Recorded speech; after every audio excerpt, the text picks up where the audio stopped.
Contenido original y exclusivo de LiveMed.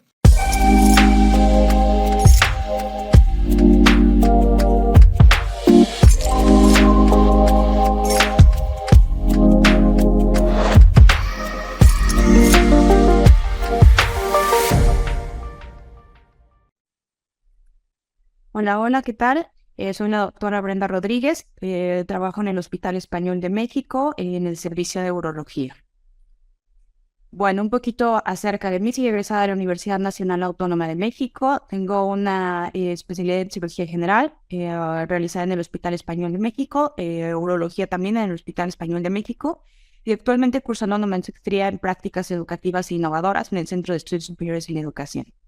Ahí pueden ver algunos de los artículos y libros publicados. Y bueno, pues yo les voy a hablar un poco con respecto al cáncer de próstata. Bueno, hay que recordar que el cáncer de próstata es el segundo cáncer más comúnmente diagnosticado en hombres a nivel mundial. Tiene una incidencia de 30 casos por 100.000 habitantes y una mortalidad de 7.7 muertes por 100.000 habitantes. Afortunadamente, a pesar de ser de alta incidencia, tiene baja mortalidad. ¿Cómo estamos en México? Pues bueno, en México ocupa el primer lugar con una incidencia de 26.76 casos por 100.000 habitantes y 7.4 muertes por cada 100.000 habitantes, con una prevalencia de 90.67 por 100.000 habitantes. Voy a hablar un poquito de generalidades. Bueno, la presentación del cáncer de próstata se da entre los 65 y los 74 años con un promedio de diagnóstico a los 66 años. La mayoría de los pacientes son asintomáticos y el diagnóstico se hace a partir del antígeno prostático elevado y un impacto rectal. Pero en etapas avanzadas puede haber síntomas de mal vaciamiento vesical, presencia de hematuria, hidronefrosis, dolor óseo con o sin fracturas patológicas o en casos más avanzados compresión medular. Algo muy importante es que recordemos que hay diferentes zonas en la próstata y dependiendo de la zona es el porcentaje de cáncer de próstata que se presenta. Por ejemplo, tenemos la zona transicional que ocupa un 5 al 10% del volumen total de la próstata y en el cual el cáncer se presenta entre un 20 y 25%. La zona central, aquí se presenta un 5 al 10% de cáncer de próstata y la más importante es la zona periférica en donde normalmente diagnosticamos en el 70 al 80% de los casos. Bueno, por porcentaje por etapas, el cáncer de próstata localizado en Estados Unidos se diagnostica en un 76%, mientras que en México un 35 o un 45%. Locorregional, un 13% en Estados Unidos y en México de un 15 al 20%. Una etapa metastásica a distancia, afortunadamente en Estados Unidos es de 6%, México todavía vamos un poquito ahí con un 30 o un 40%. Entonces es importante, ¿por qué? Porque esto depende en la sobrevida a 5 años de nuestros pacientes. Un cáncer de próstata localizado o locorregional tiene una sobrevida a 5 años del 95 al 100%. ¿Qué factores de riesgo están ya estudiados para el cáncer de próstata? Bueno, la edad. El riesgo aumenta a partir de los 40 a 45 años. Hay varios estudios en los cuales se definen que la edad de mayor riesgo es entre los 55 a los 69 años. Otro estudio grande, que es el estudio Pivot, define que a partir de los 45 años es la mayor edad de riesgo siempre y cuando haya una historia familiar de cáncer de próstata. Hay otras revisiones sistemáticas en donde se ha visto que el aumento de prevalencia aumenta con cada década aproximadamente 1.7 veces el riesgo relativo. Bueno, de factores genéticos, el cáncer de próstata puede ser clasificado en un esporádico, es aquellos que tienen historia familiar negativa y la edad en la que se presenta es una edad típica. También el cáncer familiar, estos se presentan en familiares de primer grado que fueron diagnosticados antes de los 60 años. Es importante recordar esto porque dependiendo el número de familiares de primer grado o de segundo grado afectados es el riesgo relativo que tenemos para tener cáncer de próstata. Por ejemplo, padre afectado aumenta el riesgo de 2.1 a 2.5 veces el riesgo relativo de tener cáncer de próstata. Tener un hermano afectado 3.37 o tener dos familiares de primer grado afectados nos puede elevar este riesgo hasta 5.08.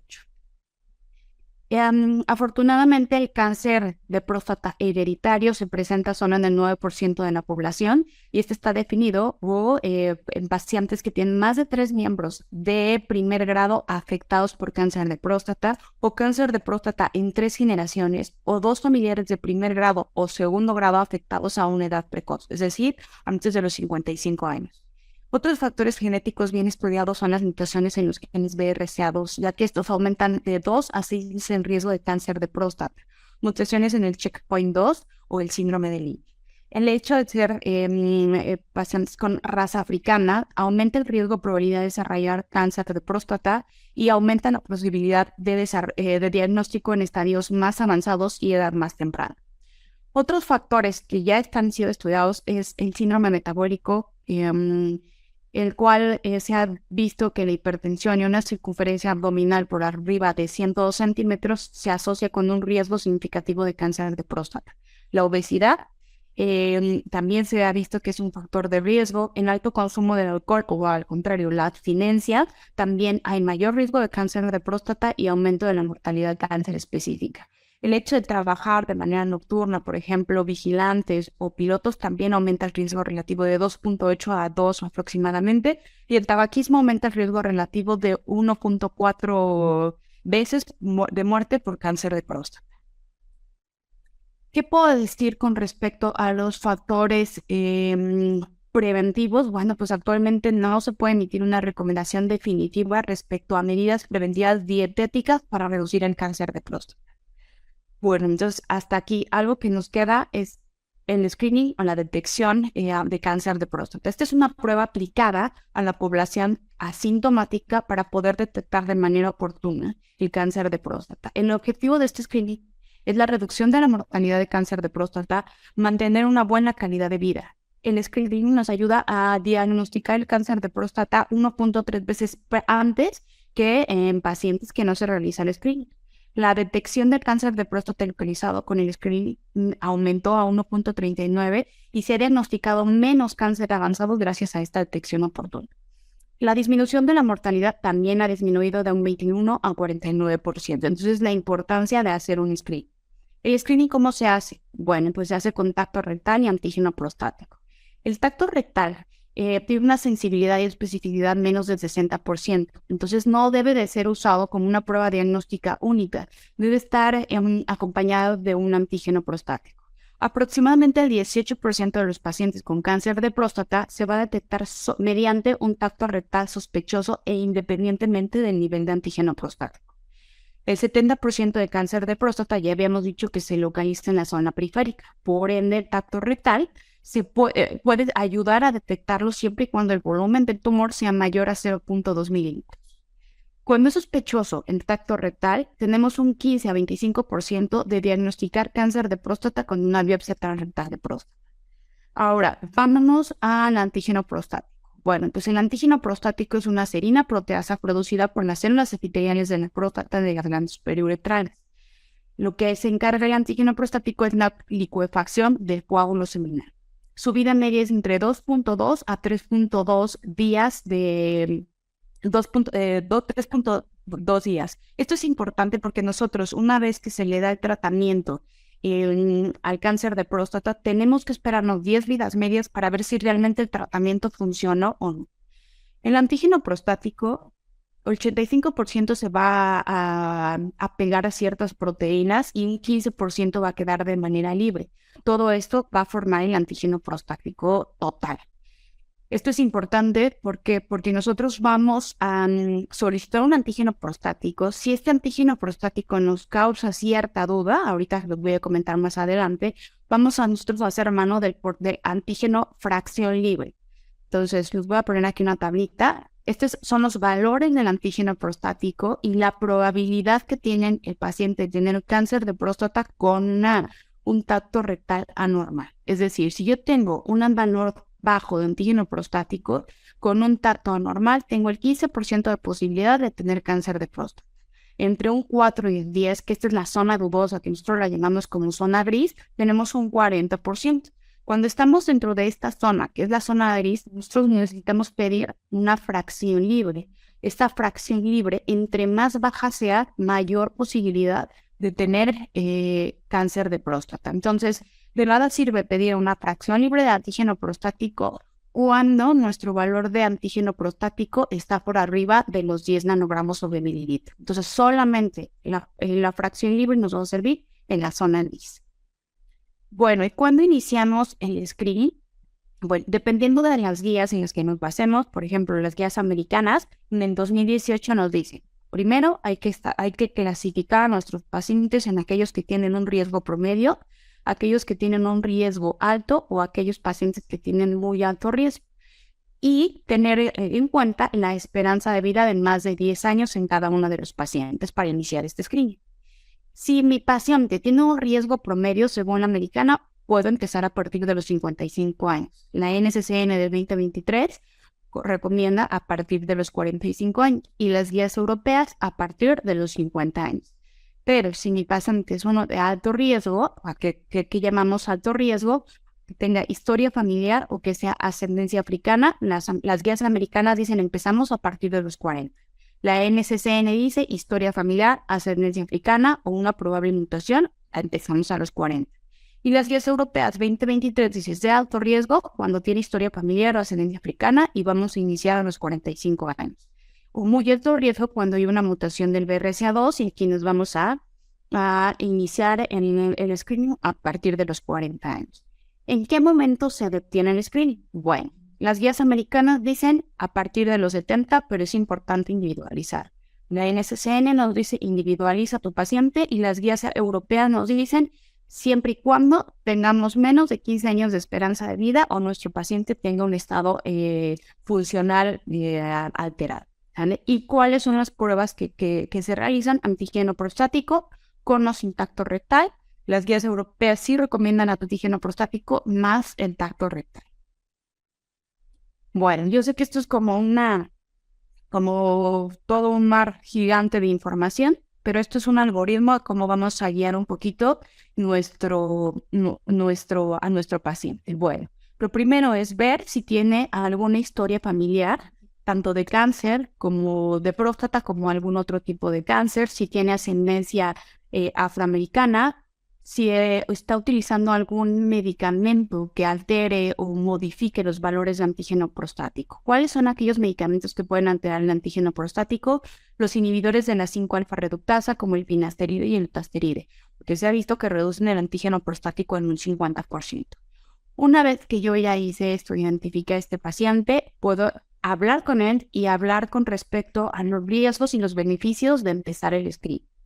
Tenemos que tener un antígeno prostático basal y considerar hacer un tacto rectal.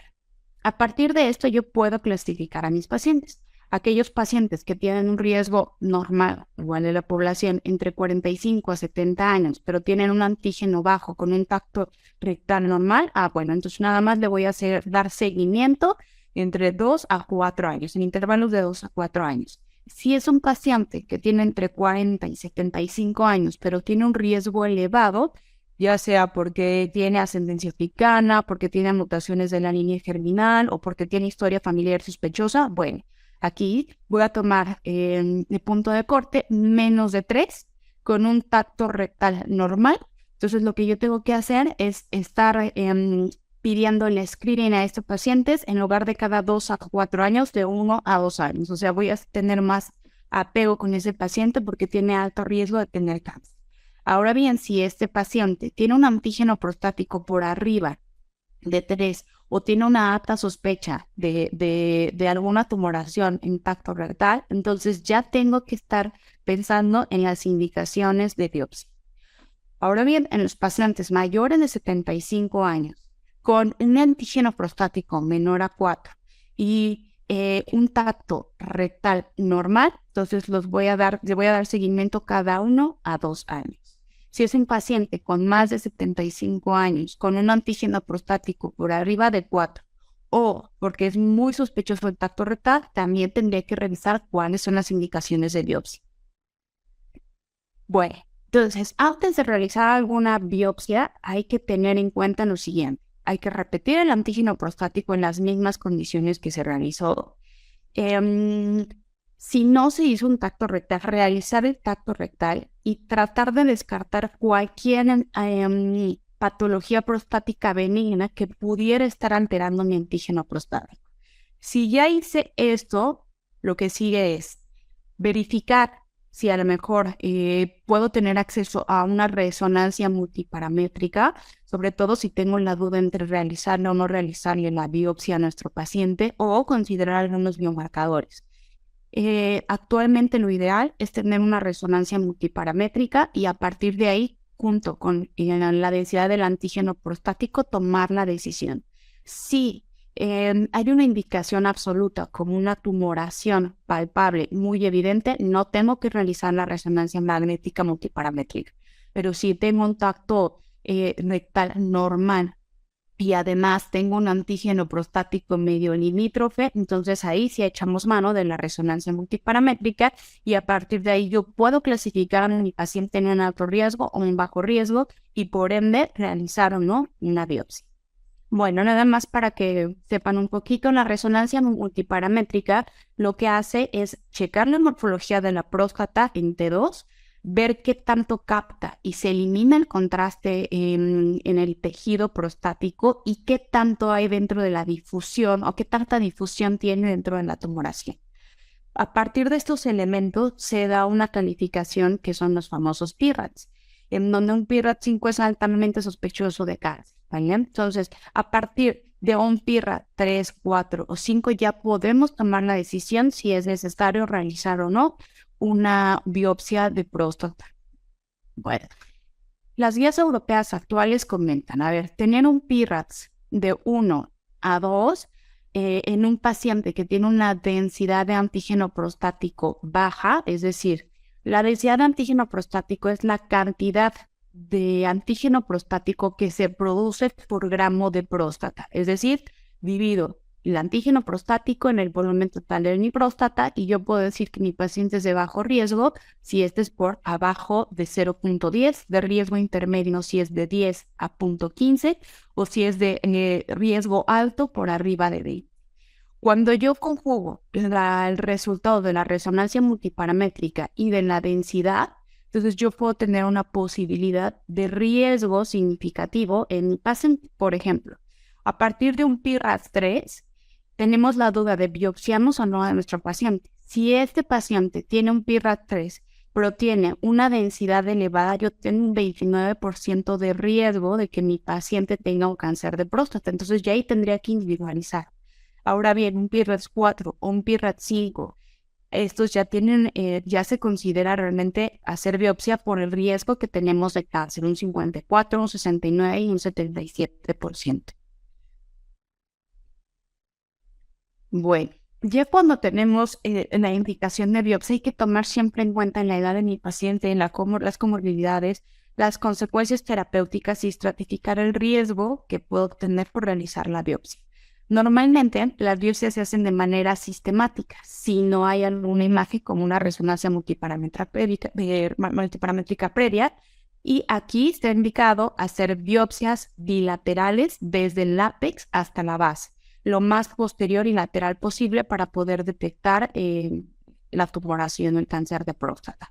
Lo ideal es hacer 12 biopsias. Ahora bien, si tengo un estudio de imagen o una resonancia multiparamétrica previa y tengo una zona de sospecha, lo ideal sería tomar las 12 biopsias ya estandarizadas más 3 a 4 biopsias en cada lesión sospechosa.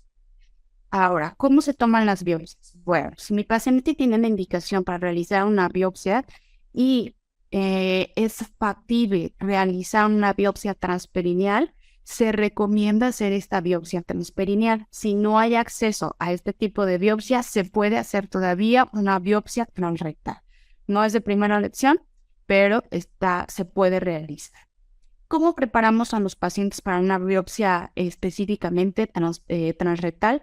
Bueno, de preferencia suspender antiagregantes 5 a 7 días previos, hacer un enema la noche anterior o por la mañana del día del procedimiento. Iniciar un antibiótico profiláctico. Las guías dicen dirigido, es decir, basado en un hisopado rectal o cultivo de heces. Realmente creo que en muy pocos centros hospitalarios aquí en México hacen un hisopado rectal o cultivo. Normalmente se van por antibióticos de manera empírica. como fosfomicina o cefalosporinas o aminoglucósidos. En lo personal, nosotros utilizamos cefixima. ¿Qué complicaciones puedo tener por la realización de una biopsia, específicamente hablando de la transrectal? Bueno, puedo tener hematospermia en un 37.4%, hematuria mayor a un día en un 14%, sangrado menor a 2 días en un 2.2%, y el más importante sería una fiebre o alguna sepsis que requiera una hospitalización en 0.3% de los pacientes.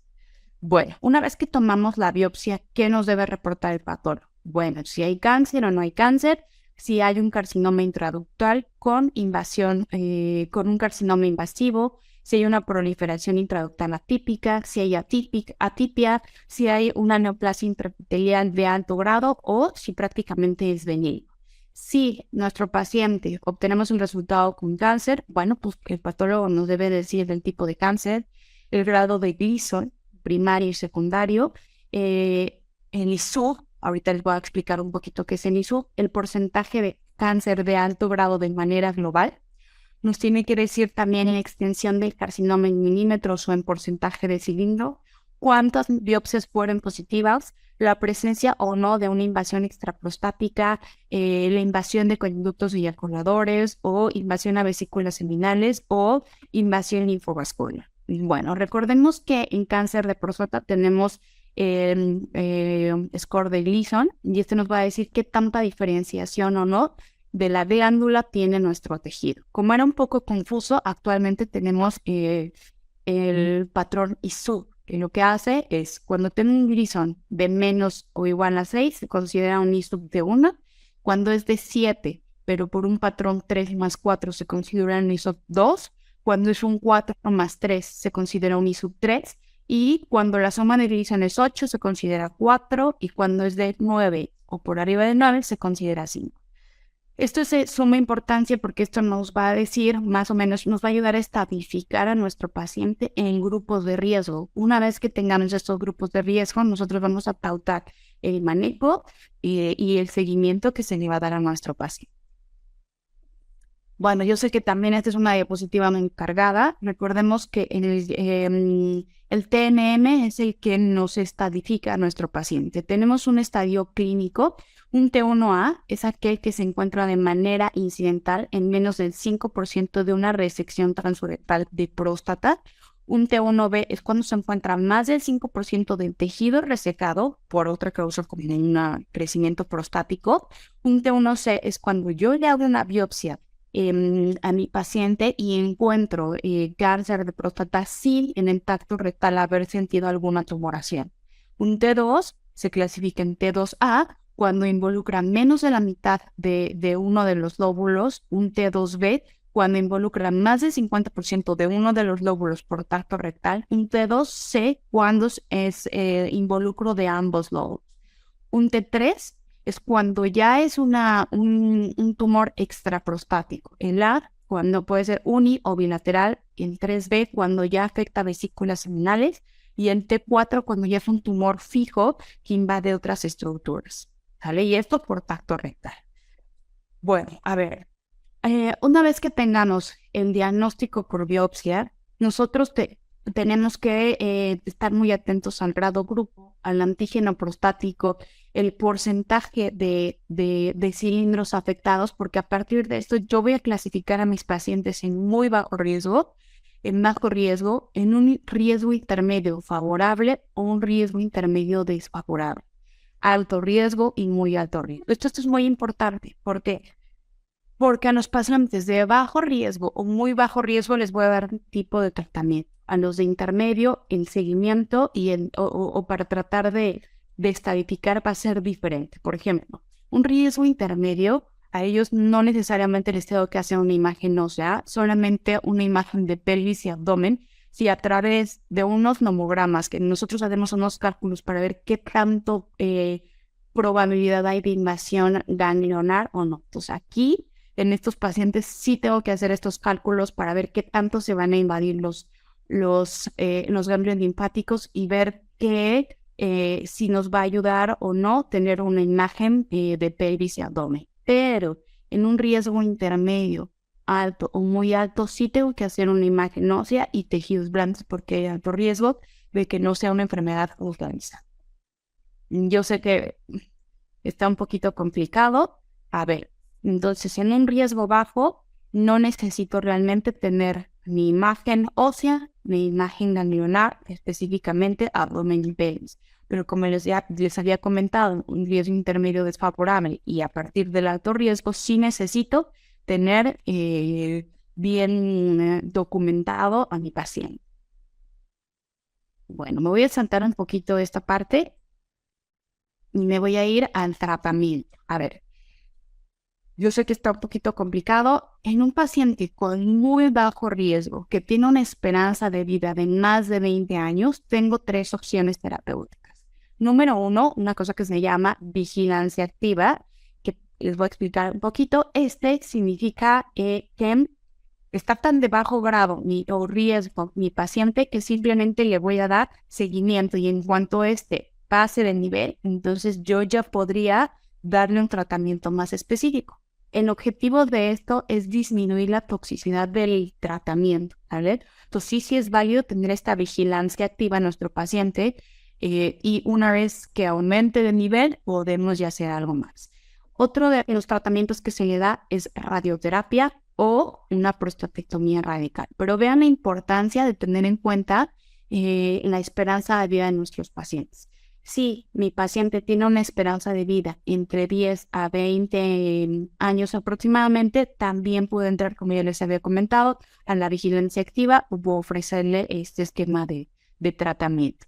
Y en pacientes que tienen menos de 10 años de esperanza de vida, algo que se les ofrece también es la observación, también conocido como watchful waiting. Este es prácticamente un tratamiento paliativo, depende de cada paciente, se da específicamente a los pacientes que tienen una esperanza de vida baja y también el objetivo de esto es minimizar la toxicidad del tratamiento, ¿vale? Este puede aplicarse en cualquier estado, es evaluar de manera individual a cada uno de los pacientes. Entonces, básicamente, en un muy bajo riesgo, si yo le ofrezco a mi paciente darle una prostatectomía, hay que tomar en cuenta que la prostatectomía es quitar próstata, vesículas seminales y hacer una anastomosis para volver a unir la vejiga con el uréter. ¿Ok? Bueno, ahora miren, si hago una prostatectomía radical, tengo que ver si durante la cirugía no hubo algunas situaciones adversas como márgenes positivos, que haya habido invasión de vesículas seminales, alguna extensión extracapsular o un antígeno prostático que después de las 10 ligas medias nunca haya bajado. En caso de que sí, yo le puedo dar radioterapia como complementaria, monitorizar a nuestro paciente o esta terapia o esta radioterapia, darle una terapia de deprivación androgénica. Recordemos que el cáncer de próstata depende de los andrógenos, entonces parte del tratamiento es una terapia de deprivación androgénica. Tenemos muchísimos tratamientos para poder bajar los niveles de andrógenos y por ende poder inhibir lo más que se puede el cáncer de próstata. Entre ellos tenemos, por ejemplo, ablación de la fuente de andrógenos. Anteriormente se llevaba a cabo la orquiectomía, inhibición de la LRH o LH con agonistas o antagonistas, algunos antiandrogénicos esteroideos o no esteroideos, inhibición de la producción de andrógenos o algunos estrógenos orales. Normalmente los estrógenos orales ya casi no se utilizan. Ahora, eso con respecto a muy bajo riesgo. En bajo riesgo también hay que ver la esperanza de vida, aquí ya más de 10 años. Puedo ofrecerle vigilancia activa, puedo ofrecerle radioterapia o braquiterapia y una prostatectomía radical. Tener en cuenta una vez más si hay alguna característica adversa durante el procedimiento quirúrgico. En caso de que sí, estar como muy vigilando a este paciente para ver si es candidato o no a radioterapia con o sin en terapia de deprivación androgénica.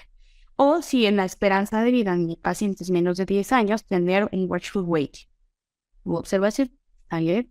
Vámonos con un intermedio favorable. Igual, esperanza de vida, vigilancia activa se le puede ofrecer, radioterapia o una prostatectomía con o sin linfadenectomía, dependiendo de los nomogramas que yo ya les había comentado. No me voy a meter mucho en eso porque es algo un poco complejo.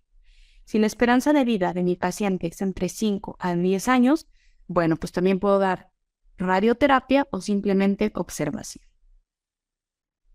Ahora bien, un riesgo intermedio pero desfavorable, de primera instancia puedo ofrecerle a mi paciente una prostatectomía radical con o sin linfadenectomía, tener muy presente las características adversas durante la cirugía para ver si necesita radioterapia o si necesita terapia de deprivación androgénica.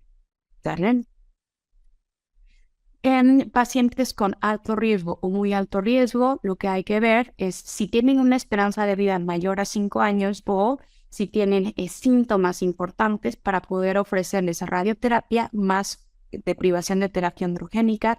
En algunos casos específicos, una prostatectomía radical con linfadenectomía, que ya no depende de los mamogramas, sino más bien ya está indicada. O si es un paciente asintomático con menos de 5 años de esperanza de vida, simplemente darle observación o terapia de deprivación androgénica, o podemos también darle radioterapia. Como para terminar y que nos quede un esquema un poquito general, esto es algo que lo actual en las guías europeas. Como les dije, clasifica a nuestro paciente en riesgo intermedio, alto riesgo, localmente avanzado o aquellos que ya tienen actividad ganglionar, y dependiendo a la esperanza de vida es el tratamiento que yo le puedo dar a mi paciente. Esto en un no metastásico. Ahora bien, en metastásicos hay que clasificar a los pacientes si tienen alto volumen o si tienen bajo volumen, y a partir de ahí es el tratamiento que yo le puedo dar. Básicamente, en enfermedades localizadas yo le puedo ofrecer a mi paciente cirugía, la vigilancia que ya había comentado, radioterapia con o sin terapia de deprivación androgénica. Si mi paciente recurre, le puedo dar vigilancia con radioterapia, y dependiendo hacia dónde vire, si se hace metastásico pero hormonosensible, tengo estos esquemas. Si es no metastásico pero resistente a la castración, tengo estos esquemas, ¿vale? Ya no me voy a meter mucho en esto, espero que les haya quedado un poquito claro. Cualquier cosa, pues estamos a sus órdenes. Muchas gracias.